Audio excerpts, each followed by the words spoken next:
my loves. Happy New Year. It's probably getting past the point where we're still kind of allowed to say that, to be honest. You know, when it just goes too far past it, and it's actually just annoying when everyone keeps saying it. But it's my first video back for the new year, for 2026, so felt like I had to start the video wishing everyone a happy new year. I'm just... The wonderful Spencer Oliver, one of the few men alive who can successfully have a bath in a saucer. Why is this guy always wearing this top? Has just walked into the studio this Fucking turtleneck brigade. Thursday lunchtime. And full of fun and happiness as always. Simon wearing one? Yes, he is. All three of them are wearing You can them. virtually say anything and you'll have a chortle. Well, I work with Simon week in, week out, don't I? So that, you know, that's nothing to... A chortle. That's what these tops are called. Chortles. Yeah, it's all Jim, trust me. When Mika sized, yeah. Spencer Oliver is with us and we shall embark on an hour of boxing talk and we're looking Let's forward go. to it. Jermaine Franklin, Moses Itoma's opponent, is going to join us live in studio very shortly.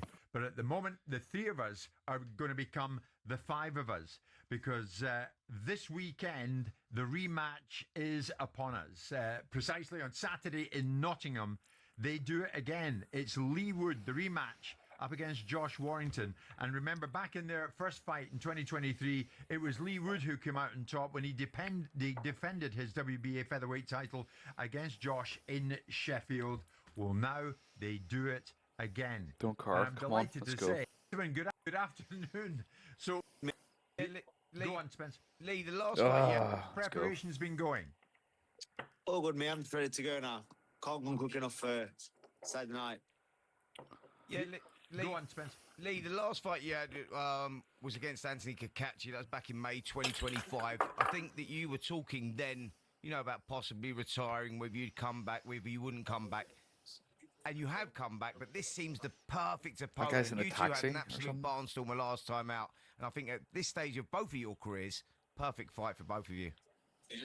Yeah, you're not going to get a better fight in terms of. It's awkward. They probably are seeing each other. They want to look at each other. The atmosphere on the night, like all these things, and also the needle between us both makes for a great night. And yeah, as you just said, then I never was in doubt about fighting again. A lot of people publicised that I wasn't sure what I was doing. I never ever said any interview that I wasn't sure. I'd never finished on a low, to be honest.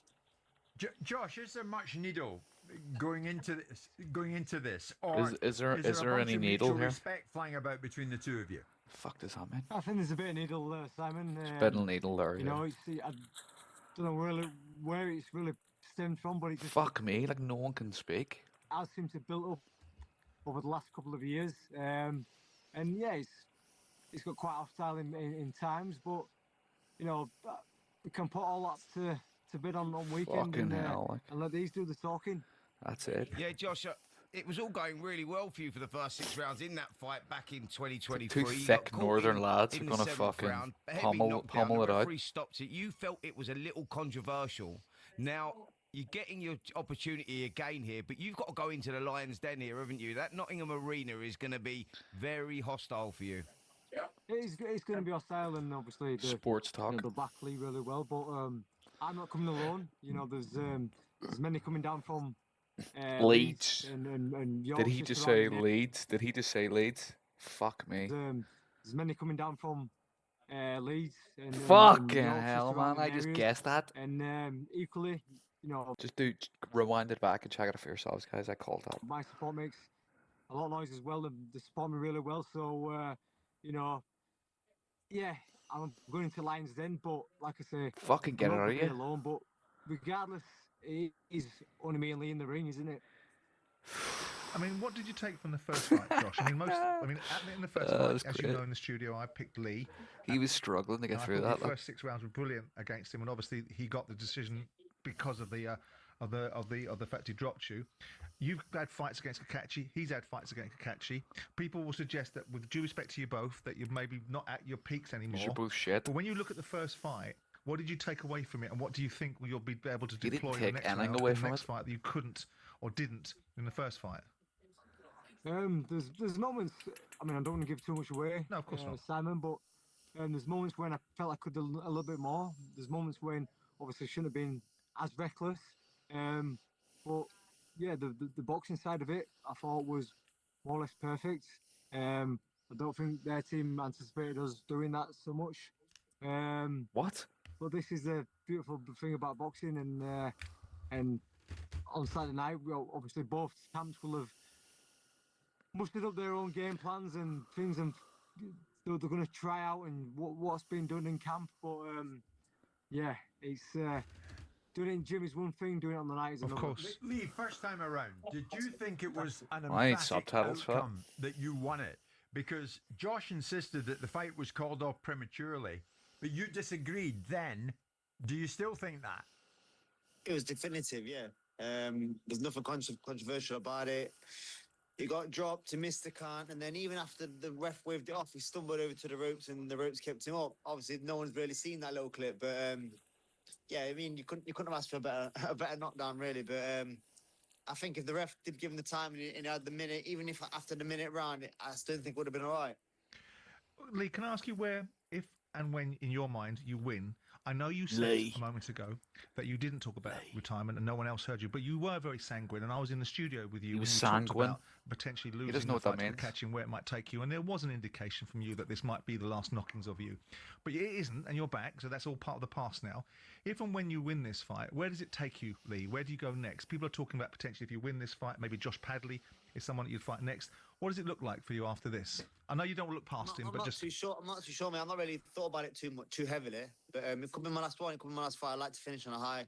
All being well, that's what my intentions are. But yeah, we'll see. We'll see. We'll look at the landscape, look at the fighters, look at the offers, look at the opportunities. But like I said, I could call it a day. We'll see.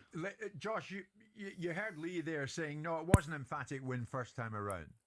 And that at the end of it all, the ropes held you up.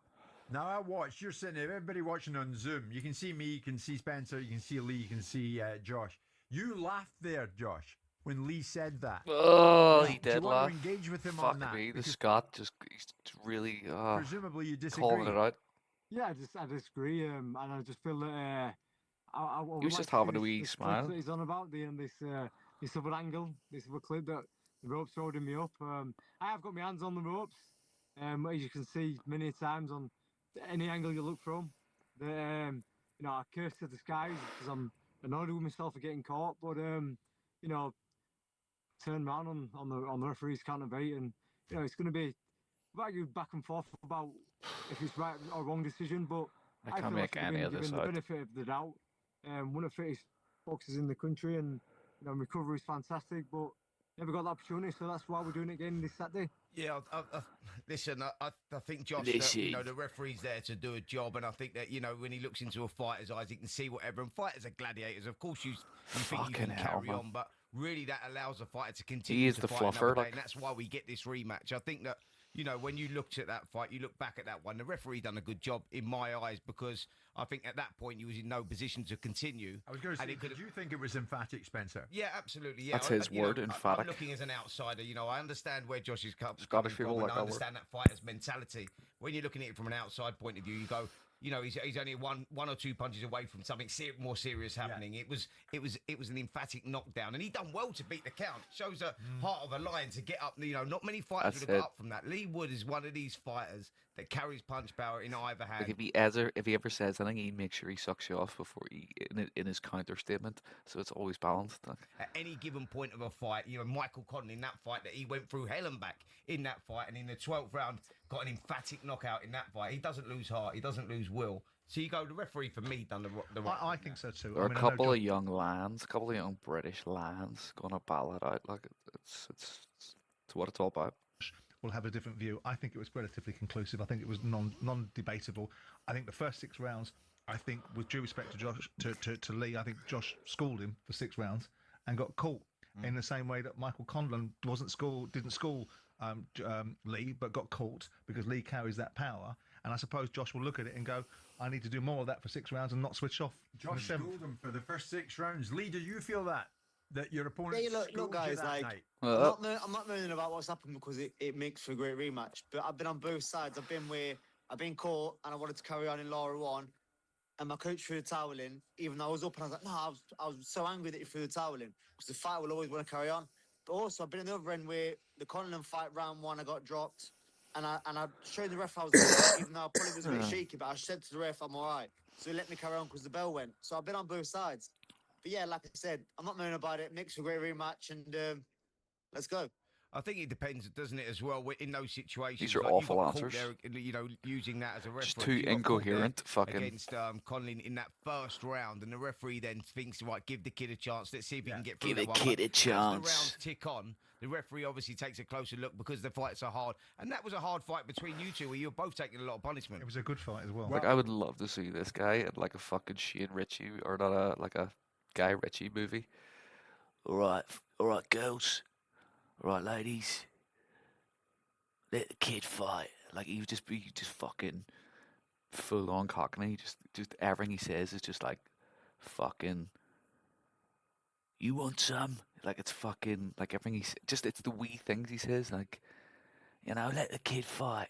You know, it's just that shit. It was a great fight. Here's the thing, Lee, Josh, that was then and this is now. Like, he could have a pint with Vinnie Jones, and like he'd be shitting himself, but he'd be sweating it and all, but he would hold his own. Now, Josh, you've got to avenge this, haven't you? Radio check. Lando. 20 seconds to go. Awful. Yeah, and that's what. That guy's doing. hydrating. Like you say, I can appreciate Spencer's and Simon's opinion. Was, you know, if What? thing is, some of these great fights we've seen in the past wouldn't have like great stories. If you know the fight was waved off as soon as a fight gets knocked down. I've not really been caught throughout that fight until that round. But hey, bygones be bygones. We're here now, and obviously, if if I'd have gone out the next Isn't round, it mental? Like when that guy started speaking, they started interviewing this guy, and he was just kind of bumbling, and like you couldn't really understand what he was saying.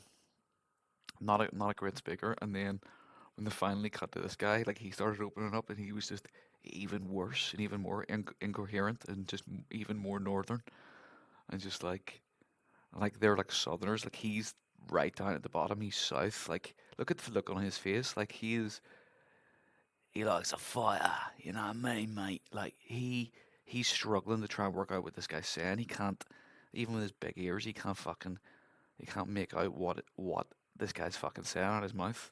The Scottish guy gets it. Like he understands exactly what he's saying because he's geographically closer. Like, do you know what I mean? He gets it. There's all different. Like, do you know what I mean? There's 4 different worlds going on here. It's like the metaverse. Let's go. got knocked out, then I wouldn't have been sat here talking about a rematch this weekend. So, you know, we go this weekend, and I feel like I'm in a better physical and mental state of mind Place. for this weekend. So, if anything, I'm looking forward to it. I'm very, very excited. If these two boys are anywhere near where they were 2 or 3 years ago, and we were surprised at Josh Warrington, how good he was in that fight, because there was, with all due respect, Josh, you still being here, there was a perception that this might be one fight too many for you against Lee. If they're both anywhere near what they were 2 or 3 years ago, it's going to be a great fight and difficult to pick it because I think it'll be a great fight anyway because listen, Of course you do. know, there's a lot of history between these two, you know, and it means a lot. This is all about legacies and how fights are remembered. Listen, when the British fighters fight British fighters, a lot of they're history the here. fights they're the fights that people remember. You used that, by the way, on Tuesday, and you use that. Look, Let's turtleneck. do it this way then. If you're watching Turtlenecks on, all around. you'll get the reaction when you hear it live in Talk Sport. If you're watching on Zoom, a great fight. if you're on YouTube, I should say, the boys are on Zoom for us here in studio. They're Boys. both in shot. Let's get the reaction. So Spencer Oliver, who wins on Saturday night? That's a great question. I think that Put him on the spot. He's going to sit in the it's fence. a tough one to call. Well, Yeah, that's it. It's a tough one. I'm gonna lean towards Lee Wood. Simon Jordan. If Josh, I mean, I don't. In his last performance, I thought Josh was done. If Josh can get to the level he was in 2023, I think the lessons that he'll be able to do. If he can get to the level when he fought him in 23, I Weak think Josh can win answers. this fight. Get off the fence, Simon. Okay. I just Well, did. He just did. So Simon's heading towards you, Josh, and Spencer's taking Lee. Finally and briefly, Lee, what are you going to bring? Place on your bets, Saturday? guys. Who do you think it's going to be? I'm going to bring I think it's going to be the guy that sounds more thick. who, like, do you know what I mean? Like they're just gonna. There's more animal in them, and they'll just beast through it. A revised, better version of this scene, the last round of the last fight. There's more feral in I know them. what I need to do. It's very clear. I'm not saying it's going to be easy. I'm not expecting it to be easy, nor do I even want it to be easy. Because you know me, I love to be in a fight where I come through and win. So I'm ready to go Saturday night, and it's going to be a lot cleaner. I know for sure. Josh, what are you prepared to give to win this thing? Redemption. Another night in Nottingham. Great, guys. Nottingham Forest fan is Mr. Wood, and big Love Leeds it. fan Josh Warrington. Guys, we like you both immensely. Thank you so much for joining us. So, God, they're both just glad to get off that call, aren't they? Like, How do they do that, Spencer? There's a lot of mutual respect flying about, and they probably do have a lot of time for each other. But it's all out war on Saturday. Listen, they've shared the ring before, so they've got that. They've got that respect with each other. They've shared that moment before, so you can't not have respect for your opponent when they both went through what they went through. But ultimately, where does the motivation come from? For Lee Wood, he goes, well, look, there's a This wee possible fight notebook there of wee for notes he Josh made, Taylor like by winning motivation. He this wrote one down and a couple of motivation. big fights after that. If I come through, that's his motivation. But obviously, for Warrington just wants revenge, and that's where that's where he's getting it from. But there'll always be respect because they know what they're going into. These two, like one thing we can guarantee is a war. And Spencer, like everybody else, stood back and watched as John Fury attempted to steal the headlines from it. But Tyson spoke, and Tyson spoke about why he wanted to get back in the ring. I want to get back in the fucking ring. for one reason only, and To that's be the greatest fucking fighter. like to fuck. make Look boxing at that. Look, To make boxing great great. again. he'd make boxing great again. I knew he was going to say that. I knew he was going to say that. God, he's looking more like John Fury every day. It's fucking crazy. It's like you can't tell the difference anymore. This fucking suit is great. It's like a gypsy snooker player. Stroke. Bouncer. It's fucking great. Since I retired for the 5th time over a year ago, boxing for me has gone on a downward slope. It's become quite boring, and boxing is at its maximum potential when Tyson Fury is actively fighting. And I didn't say that. An AI, the cleverest AI on earth, said that, ChatGPT.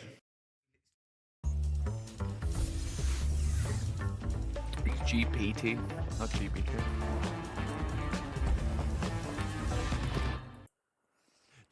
Tyson speaking there at his own news conference the other day. Spencer, you were sitting there in front of him. Was he right? Has the sport become somewhat boring without him? Listen, I think that people do miss Tyson Fury for sure. Like that unpredictability that he brings What to did you press say, mate? conferences, to fights. Don't know what guy turns up. So last 10 years, he's been dominant force in this heavyweight division. Him, Anthony Joshua, Deontay Wilder. Deontay Wilder's the same. We had him in the studio wanting to kill Simon the other day, but he's just one of those characters who then wants a cup of tea with him 2 hours later. Like, they're unpredictable. They're big characters, outside of the ring, and I think that creates a lot of interest for boxing alone. So look, Tyson Fury coming back is a good thing for the heavyweight division, sure. Can he win a world title again? We'll find out this year, I'm sure. Have you heard from your chum Deontay? No, surprisingly, I haven't. No. No. I shall look forward to hearing from him when he comes back. He's getting the call. Deontay told me personally that Simon Jordan, he wants to take him out for a cup of tea, have a little discussion over things. I don't know if he's trying to set him up, by the way. Yeah. I don't know. I mean, let's but hope so. I did say to him, listen, don't underestimate old Sugar Ray Jordan. Yeah. No, you should go, Simon. We'll be sitting at the table next, and when it kicks off... Yeah, and he said this, We'll and be he said nowhere that when near you it. weren't here, yeah. I can imagine. The strange thing is, I mean, I've had your views about Tyson coming back, Simon, and we share the same view about John Fury and how he behaved the other day. Yeah. But I must admit, I'm eager to see what kind of Tyson Fury is going to re-emerge. Well, once upon a time, the greatest sportsman in the world was the heavyweight champion of the world. And obviously other sports have got bigger and better and bolder and more emphasised. But still the marquee division is the heavyweight division. So if you've got a charismatic character that divides opinion, polarises people's views, has his own style, has done wonderful things inside the ring, has plenty to say for himself, whether you like it or you don't, it's always going to enhance the noise around boxing. Yeah. So if the former heavyweight champion comes back and talks in the way that Fury talks, God, the and guy's with the charisma, and all the he's sizzle so, that goes with it, posh, of course it's isn't going to enhance the boxing world. Does he make boxing great again? No. Boxing's okay. Boxing's doing pretty well. There's lots of very great fighters around the world and fights being made across the best divisions. But the heavyweights is always the marquee division. Everything drips and feeds off that. So a big heavyweight coming back with lots of noise, lots to say for himself, lots of controversy, and lots of drivel at times, creates interest, and that's not a bad thing. So it gives more seasoning and sizzle to the boxing world. So I'm pleased that he's back. We fucking know all this. We've heard all this a million I times would have before. thought significant news lines that's come out of it, although I haven't seen it covered much, Spencer, is that Fury claims he'll have no trainer for the fight against Makhmudov. The American coach Sugar Hill Stewart has trained Fury since 2019, so we've been used to them working together. But there's going to be nobody apart from his cuts man, his whoever in the corner, but no definitive trainer alongside him. He's going to need somebody. Listen. Yeah, of course, that's news lines again, isn't it? He's going to need someone to train him. Who holds the pads? You know, who stands over him when he's doing certain things throughout his training regime? So there will be someone. That someone, I believe, will be his father. I think that they'll. I want to see this guy in EastEnders. Just like slugging some tea and just eating a bit of toast and grabbing his jacket and then just slamming the front door as he's out into the square of Watford. He's like, Ian, can I have a word? yeah, in a minute. Just like, now. And he's wearing he's wearing turtlenecks. He always wears turtlenecks. Everyone's wearing like M&S turtlenecks. He works in the local bookies. Probably his dad used to train him years ago, and I believe that his dad will be a prominent part of the training And he fancies Cat. He's like, is Cat gonna be there? set up this time. It's interesting because in one of the utterances that have not been sort of guttural from his father recently was the observation that Tyson's coming back, doing it Look at the again. wee handkerchief in the fucking. Get rid of that now. We don't need that anymore. Look at this. It's these wee things like. Takes it to a new level. Like if he didn't have that handkerchief, it would still be a pretty you know, like dressy outfit. Do you know what I mean? But then that handkerchief. Do you know what I mean? Against his wishes, doesn't understand why he's there, and he's not going to be involved. So that's a sort of contradiction to what you're saying. But you think it's going to be John Fury? Listen, I mean, I do. Otherwise, who's it going to be? You know, he's saying there's going to be no trainer. Somebody has to be there. You can't do it on your own. John Are we Fury talking about- Is he bashing up 5'2" Ukrainians or picking fights with Steve Bunce or whatever he's doing recently? I heard he's looking Or for avoiding Carl Froch. He's looking for Cole Froch, isn't he? Yeah, all he has to do is adjust his eye line. To be fair to him, John Fury has apologised on social media to Steve Bunce. And I had a should. look at What a that name. earlier So on. he should. We're still waiting for the apology from Deontay to you. think But that's we'll see. forthcoming. We'll see if that's a bit of a waste of time. These two were due to fight back in January, but the fight was postponed until March the 28th because of an injury suffered Right, by we're one of done. the fighters. The fighter who suffered the injury was young Moses Otoma, Fuck, this goes on for an hour. of whom so much is expected. In the other corner was the American Jermaine. As far as I've seen all this. I've seen that before one time. Going to get Arm touches. Is there for you, and it's that. My AI agents handle That's it, level guys. 1 IT That's it, incidents, we're so I'm out. free to spend time innovating, not just here keeping the lights on. Nick. Sorry, I leaned against a wall. You want me to turn it back on? Yeah. Just a bit late.